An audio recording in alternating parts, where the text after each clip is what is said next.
Hello students, welcome back to my channel Lucky Lecturer. आज का जो वीडियो क्लास 12th के लिए है, ये वीडियो क्लास 12th के फिजिक्स से बनाया जा रहा है। ठीक है, ये जो टॉपिक है बहुत ही इंपॉर्टेंट टॉपिक है आपके बोर्ड एग्जाम 2024 के लिए। ठीक है, तो ये पहले चैप्टर का वीडियो है। चैप्टर का नाम है वैद्युत आवेश तथा क्षेत्र। क्या नाम है? वैद्युत विद्युत आवेश तथा क्षेत्र। क्या नाम है? विद्युत आवेश तथा क्षेत्र। ठीक है, तो इस चैप्टर का ये बहुत ही इम्पोर्टेंट टॉपिक है और ये टॉपिक आपके बोर्ड एग्जाम 2024 के लिए बहुत ही ज़्यादा महत्वपूर्ण है 2024 के लिए। ठीक है, ये वाला जो टॉपिक बहुत ही ज़्यादा ज़रूरी है। ठीक है, मोस्ट इम्पॉर्टेंट टॉपिक है, समझ लीजिए ये आपके बोर्ड एग्जाम के लिए।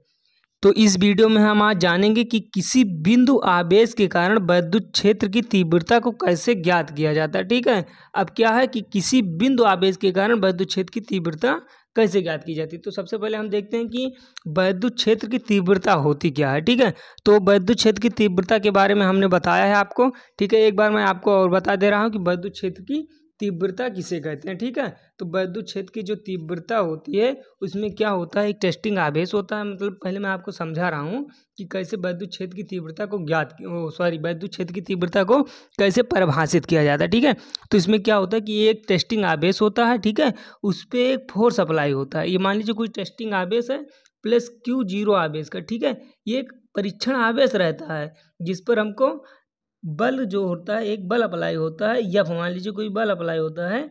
तो इन दोनों का जो अनुपात होता है F/Q0, वही हम लोगों का विद्युत क्षेत्र की तीव्रता होती है। ठीक है, E=F/Q0, ये सूत्र होता है विद्युत क्षेत्र की तीव्रता के लिए। ठीक है, अब इसकी जो परिभाषा होती है, परिभाषा भी मैं आप लोगों को बता रहा हूँ, एक बार दोबारा बता रहा हूँ कि विद्युत क्षेत्र में किसी बिंदु पर, ठीक है, क्या है कि विद्युत क्षेत्र में किसी बिंदु पर रखे परीक्षण आवेश पर लगने वाला जो बल होता है तथा वो परीक्षण आवेश जो होता है उसकी मान की निष्पत्ति बोले तो अनुपात को ही विद्युत क्षेत्र की तीव्रता कहते हैं। ठीक है, एक बार मैं इसको आप लोगों को लिख के बता रहा हूँ। ठीक है, तो क्या होता है कि विद्युत क्षेत्र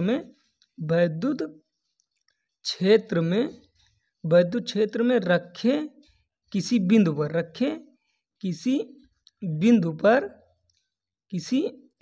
पर बोले तो क्या हुआ, विद्युत क्षेत्र में रखे किसी बिंदु पर एक परीक्षण आवेश पर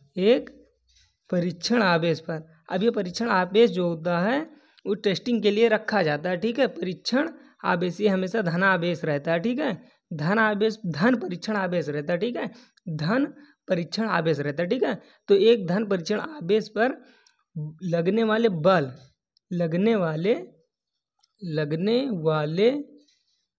बल तथा धन परीक्षण आवेश की मान के निष्पत्ति को धन परीक्षण आवेश की मान की निष्पत्ति मतलब क्या हुआ कि अनुपात, निष्पत्ति को हम क्या कहते हैं, निष्पत्ति को विद्युत क्षेत्र की तीव्रता कहते हैं, विद्युत क्षेत्र की तीव्रता कहते हैं। ठीक है, तीव्रता कहते हैं। ठीक है, तो ये हो गया आप लोगों का विद्युत क्षेत्र की तीव्रता की डिफिनेशन। ठीक है, अब विद्युत क्षेत्र की तीव्रता को हम ई से प्रदर्शित करते हैं। ठीक है, अभी मैंने आपको ये सूत्र बताया है F/Q=E। तो ये जो परिभाषा है इसके अनुसार यही सूत्र बनेगा, E=F/Q0। ठीक है, ये विद्युत क्षेत्र की तीव्रता के लिए। अब ये जो परिभाषा है ये मैंने आप लोगों को इसलिए बताया क्योंकि इस शब्द का उल्लेख इसमें किया गया विद्युत क्षेत्र की तीव्रता। ठीक है, तो किसी बिंदु आवेश के कारण विद्युत क्षेत्र की तीव्रता का जो सूत्र होता है उसका निरूपण करने से पहले आप लोगों को विद्युत क्षेत्र की तीव्रता क्या होती है इसके बारे में जानना जरूरी है। ठीक है, तो आइए आप शुरू करते हैं इसकी जो बोले तो आइए शुरू करते हैं इसकी जो वो रहता तो आइए शुरू करते हैं इसकी जो मतलब पूरा एक थ्योरिकल समझ लीजिए, क्या न्यूमेरिकल टाइप का जो सूत्र फार्मूला सॉल्व करना होता है वो कैसे निकालते हैं। ठीक है, तो अभी मैंने ये देख लीजिए एक चित्र बना हुआ। इस चित्र में क्या है कि एक कोई पॉइंट वो है उस पर प्लस Q आवेश है। ठीक है, और उससे R दूरी पर एक पॉइंट P है जिस पर प्लस Q0 प्लस Q0 आवेश। अब ये प्लस Q0 जो आवेश है ये धन परीक्षण आवेश है, बोले तो टेस्टिंग के लिए आवेश रखा हुआ है। इसी पॉइंट पे हमको वैद्युत क्षेत्र की तीव्रता को ज्ञात करना है, ठीक है। ये जो फोर्स दिख रहा है आपको, फोर्स इस दिशा में आपका लग रहा है, ठीक है, इस कारण इसको मतलब शो कर दिए हैं, ठीक है।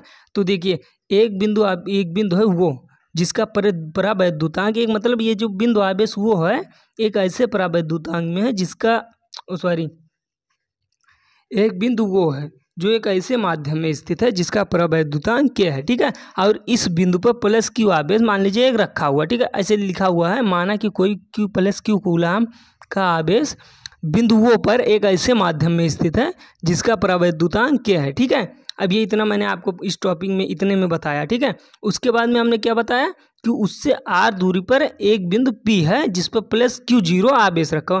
प्लस Q0 आवेश जो एक धन परीक्षण आवेश है, ठीक है। इसी बिंदु पर हमको वैद्युत क्षेत्र की तीव्रता को ज्ञात करना, ठीक है।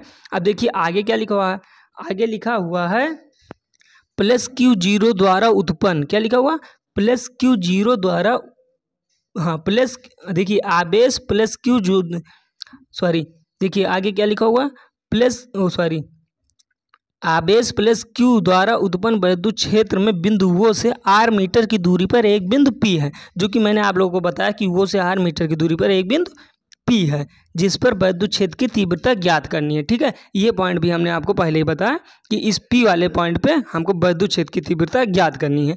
इसके लिए क्या है, इसके लिए माना बिंदु P पर क्या लिखा हुआ, इसके लिए माना बिंदु P पर एक धन परीक्षण आवेश प्लस Q0 स्थित है, ठीक है।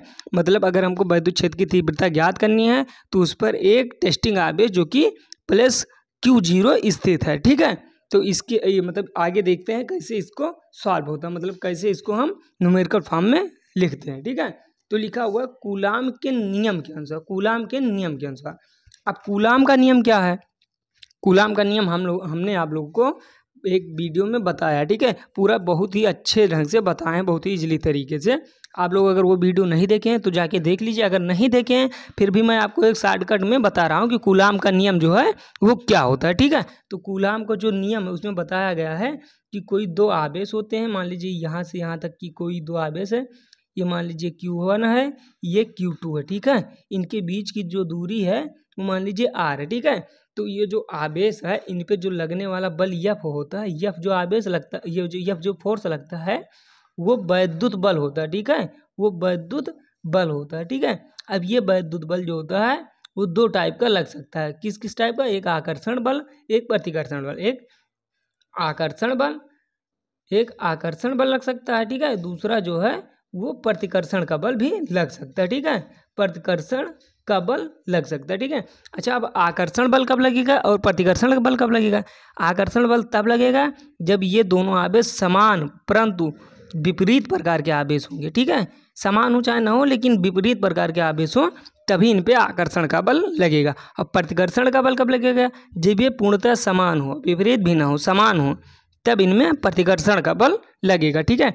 तो कूलाम का नियम क्या कहता है कि किसी बिंदु पर किसी स्थिर दो बिंदु आवेशों के बीच जो लगने वाला बल होता है वो बल उन आवेशों के अनुक्रमानुपाती, उन आवेशों के गुणनफल के अनुक्रमानुपाती होता है तथा उन आवेशों के बीच की दूरी के वर्ग के व्युत्क्रमानुपाती होता है, या प्रोपोर्शनल 1/r²। ये हो गया आपका दूसरा पॉइंट। अब दोनों को जब मिला देंगे तो ये हो जाएगा F अनुक्रमानुपाती Q1 Q2 अपान r², ठीक है। ये आप लोगों का कूलाम का नियम है, ठीक है। अब कूलाम का जो नियम है ये अनुक्रमानुपाती हटाने पे F इक्वल टू के एक परावैद्युतांक आ जाता है जिसको परावैद्युत नियतांक बोलते हैं, ठीक है।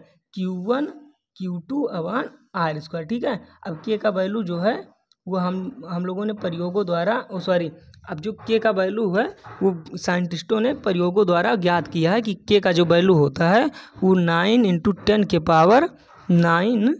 अब के का मात्रक देखिए न्यूटन मीटर स्क्वायर पर कूलाम स्क्वायर, कूलाम को C से लिखते हैं, कूलाम स्क्वायर इतना होता है, ठीक है। तथा इसको के को हम एक और फार्मूले में कन्वर्ट करते हैं 1/4/ε0 Q1 Q2 अपान r², ठीक है।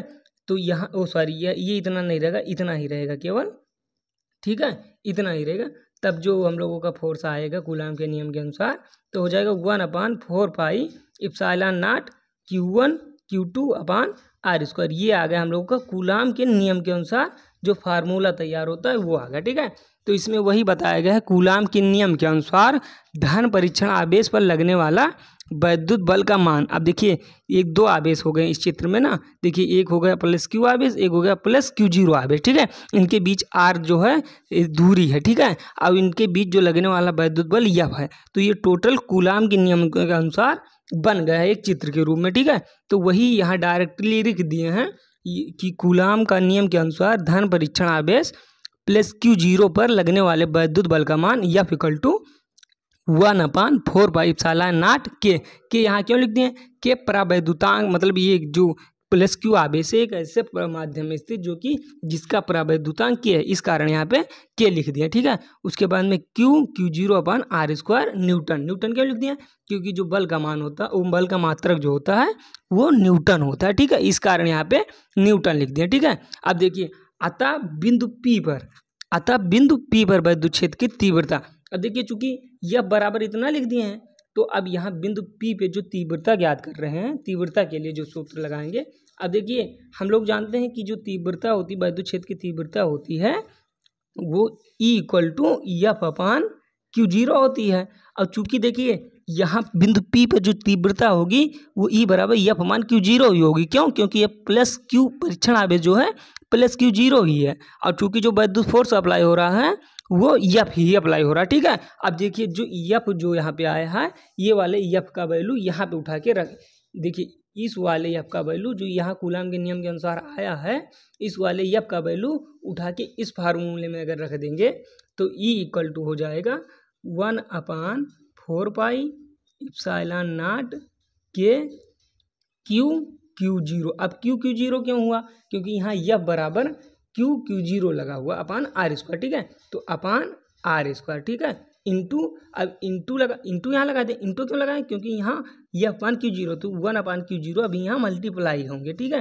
तो 1/Q0, अब ये क्यू जीरो दोनों हैं कट जाएंगे आपस में। ठीक है, तो E इक्वल टू कितना हो जाएगा 1/4πε0 के क्यू अपान आर स्क्वायर। ठीक है, ये आ गया आपका वैद्युत क्षेत्र की तीव्रता के लिए फार्मूला। ठीक है, तो अभी देखिए अभी यहाँ वैद्युत वो जो वैद्युतांक होता है वो क्या अभी यहाँ पे है, ये देखिए यहाँ पे, सॉरी यहाँ पे दिख रहा है। ठीक है, ये आ गया आपका फार्मूला। ठीक है, तो देखिए अब यहाँ जो यहाँ मतलब अब देखिए जो यहाँ पे लिखे हुए हैं वहाँ भी सेम ऐसे, वो तो आपको मैं समझाने के लिए दूसरा पेज यूज किया हूँ। बाकी E equal to F upon Q zero, यहाँ बिंदु P पर वैद्युत क्षेत्र की तीव्रता जो होगी वो E equal to F upon Q zero होगी। ठीक है, बराबर 1/4πε0 के Q zero upon R square, ये F का वैल्यू रख दिया, उसके बाद में 1/Q0 यहाँ से लिख दिया। ठीक है, ठीक, उसके बाद में देखिए अब यहाँ से क्यू जीरो कट गया, तो यहाँ पे आया E इक्वल टू 1/4πε0 के Q upon R square Newton पर कूलाम। ठीक है,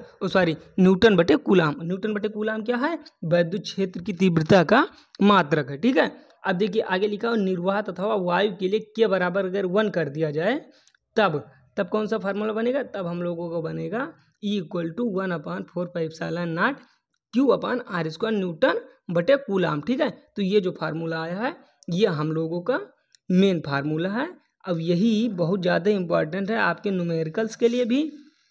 ये जो फार्मूला आया है ये वाला ये आपके न्यूमेरिकल्स के लिए बहुत ही इम्पॉर्टेंट है, न्यूमेरिकल्स के लिए। ठीक है, उसके बाद में ये आपके बोर्ड एग्जाम के लिए भी इम्पॉर्टेंट है 2024 में।